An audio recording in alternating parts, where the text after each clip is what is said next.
Writer's block does not exist. Your fear does. You are entering into a full series rundown, recording and outline, and a community group to help you break through your fear of writing. Now, listen to me. I know a lot of people say, I'm not a writer, I'm not a communicator, but you are. You're a natural, creative being. Writing is a part of creativity. Communication is a part of creativity. It is the signal from within that is communicating on the outside of how you're feeling. That's everything you do. That's talking, that's walking, that's being. And if any part of that is blocked, it actually throws off your whole system. Because what I've learned is that through being a writer, I can write a lot. I write frequently. I have freed myself in a creative lane that just won't stop, because now I am fully open to what is going on inside of me and can translate that into anything creative that I do. Are you being honest in your creativity? Is there something else that I can do to help all of the great things flow within me and to reach that point of where I don't feel stuck in any part of my life? I know that's a bold statement, but what I'm telling you and showing you today, it already exists. We just need to remove those things that have stopped you. So let's get ready to dive in.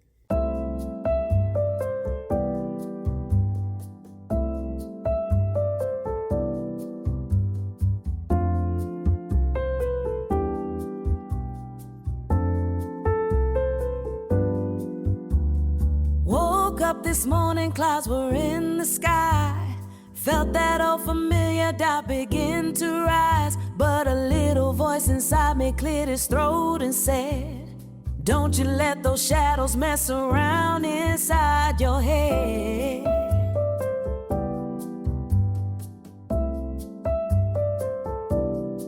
You've got the rhythm deep inside your soul. Let the music guide you, make you feel whole. Every single beat's a step along the way. So pick yourself up, stand up tall and seize the day.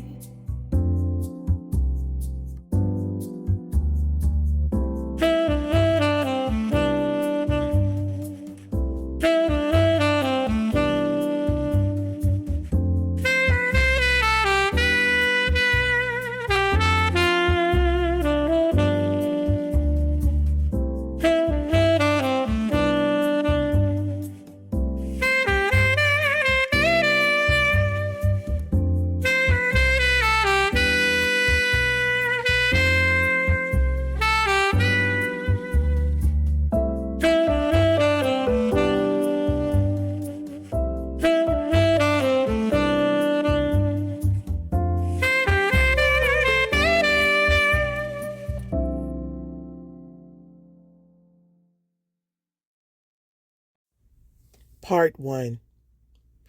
Writer's block does not exist. Your fear does. This series is designed to help you break through your fear, perfectionism, emotional suppression, and overthinking in order to reconnect with writing, creativity, storytelling, and self-expression. The overall message of this series is that most creative paralysis is emotional, not intellectual. You are not blocked from writing. Most people aren't. They are emotionally protecting themselves from vulnerability. Before I even started writing, I was a ghostwriter for many years. It was the way that I could be a stay-at-home mom and still hide behind my perceived insufficiencies in writing. This is coming from someone who was in English literature AP in high school. I was an AP English student. So, what was the problem? Why was I hiding in being a ghostwriter? Well, what I liked about being a ghostwriter was that anything that anyone said, it wouldn't come back on me. I would never hear about it because no one ever knew I wrote it. On the backside of it, how is that helping me to evolve as a writer?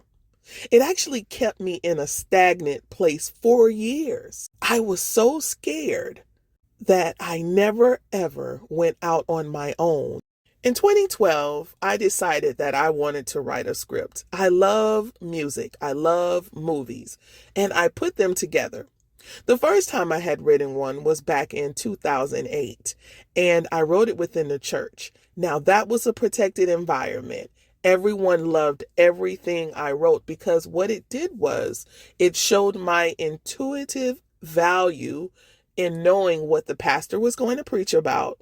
I constructed a skit before he went up to introduce his sermon. This worked. I loved it, they loved it, and everyone flourished within it. We did a couple of shows, but then when we decided to move to Texas, I was moving off of that momentum of writing a modern day crucifixion, which I truly wish I still had the tape from today. But that was back in the days when we didn't have all of the filming going on now. I joined a screenwriters class. And in that screenwriters class, they told us the steps to follow in order to have an award-winning script. I just knew I always had an award-winning script in me. So I entered the Kairos writing competition.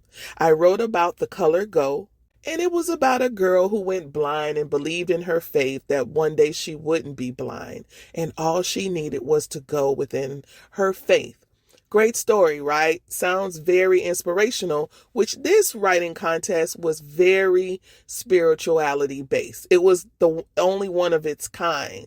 And you would win $25,000 and a seat in front of some executives to pitch your story and to eventually get it onto one of those faith-based channels. I wrote the script just like they told me, and I submitted it. The feedback that I got was less than favorable. I cried. I cried and I cried. And I said, this is why I am going to be a ghostwriter forever, because I don't like being vulnerable. That was my first time that I had ever felt inadequate in writing. The insecurities just came up and spilled over into my life. So I stopped writing for about 7 years. In that time, there were a lot of things that were going on in my life. I got sick, I gained weight, I became depressed, and I was wondering, what did I need to do in order to get out of this cycle? And the thing that I heard in my quiet time was that I needed to get up and I needed to start moving. And in that start moving, I needed to be creative. But I didn't want to be judged. I didn't want to be seen. I didn't want anyone to say that I wasn't smart enough to write. I didn't want to say that someone or something that I was writing about was a failure.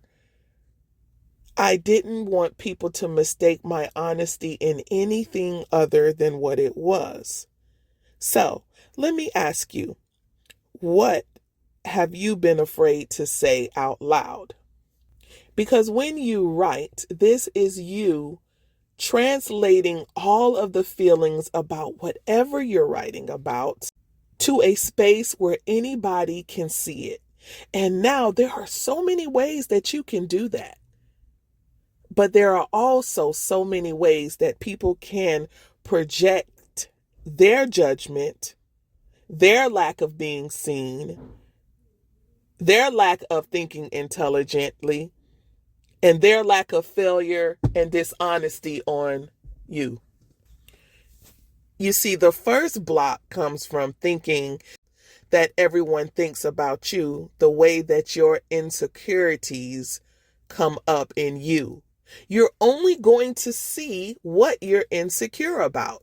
No matter how good you are, you have to get over that insecurity or those insecurities to get into your honest and true self.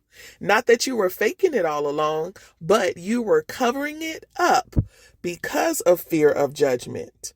And then you're going to be seen and they're going to judge you and they're going to misunderstand you. And then, oh no, you got it wrong. Well, I just won't write anymore. Then one of my main problems was, do I sound intelligent enough? I used to teach college, so I should have everything right. I used to be an AP English, so everything should be spelled correctly, grammar, everything, right? And then I would fail because what? People wouldn't read it? Of course they would read it. But what they would say about it was what would stop me. And if I was speaking really honestly about it, would they think that I was lying? Would they think that I was, what my aunt would say, putting on airs? Those were the things that stopped me. And that is the block. Not that you cannot write, but that the fear overtakes you, grips you, and holds you in a headlock that stops your pen from flowing across the page. So, what do we do about that? We get rid of the blocks one by one. And in getting rid of the blocks, you write. You write, you write, you write. Because once you unlock this part of your creativity, get ready for an overflow of what's getting ready to open inside of you.